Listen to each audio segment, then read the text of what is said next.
A gente já não falou isso e o técnico na foi história demitido. do futebol e o técnico foi demitido. É verdade. Mas o que eu estou querendo dizer é que poucas vezes os dirigentes, ao demitirem um treinador, terão colocado um carimbo de incompetentes na testa tão claramente quanto os dirigentes do Flamengo se fizerem isso. Porque aí nós estamos falando de uma demissão que aconteceu há pouco mais de 2 meses, de um técnico campeão da Libertadores e da Copa do Brasil. E reforço, eu entendo a decisão de troca de treinador, não vou mudar de opinião porque o Vitor Pereira começou muito mal, eu entendi essa opção. Agora, se eles fizerem a opção de demitir o Vitor Pereira, assim, é o caso de pelo menos o Marcos Braz pedir para ir junto. Fala, estamos saindo, eu, pela minha incompetência, e o Vitor Pereira, porque também foi incompetente. Mas assim, em geral, no futebol, os dirigentes nunca assumem responsabilidade. Eles sempre terceirizam a responsabilidade para os treinadores. E são inúmeros os casos. Ele não foi bem, a gente tira, coloca outro. A gente achou que ia dar certo e vai adiante, segue. A vida normalmente é assim no futebol brasileiro. Agora, o que eu acho também, por outro lado, é que o Flamengo corre o risco de repetir o ano passado. O ano passado, o Paulo Souza não estava dando certo. E ficou muito nítido isso na reta final do Campeonato Carioca, quando o Flamengo foi colocado na roda pelo Fluminense, que não era ainda, na época, dirigido pelo Diniz, era o Abel Braga o técnico. O Fluminense venceu o Campeonato Carioca contra o Flamengo do Paulo Souza, colocando o Flamengo na roda, e estava muito nítido que a coisa não estava funcionando. O Flamengo segurou, até que chegou o ponto que ficou insustentável. Só que isso comprometeu o Campeonato Brasileiro do Flamengo. Quando chega o Dorival, até ele conseguir acertar o time, a distância lá pra frente ficou maior, ele priorizou outras competições.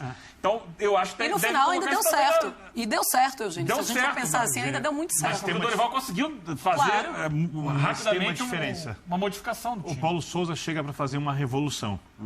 O Vitor Pereira deveria mexer com coisas que ele mesmo criticou no passado, dizendo sobre os lados do campo, sobre os espaços. E ele tá cheio de dedos para mexer com os jogadores, para mexer com o time. Na verdade, ele escala basicamente o mesmo time, sem o Rodinei e sem o João Gomes, obviamente, com o Gerson antes, depois com o Vidal, porque o Gerson não vinha jogando bem desde quando chegou e faz muito pouco tempo, não dá para exigir. Com um desenho de jogo muitas vezes similar, hoje não foi, mas muitas vezes similar ao desenho de, por exemplo, na semifinal do Mundial foi o desenho similar ao que usava o Dorival. Esse é o problema, o Vitor, não é só dele. É de quem passa pelo Flamengo em geral. Então, mas a grande questão aqui para mim é a seguinte.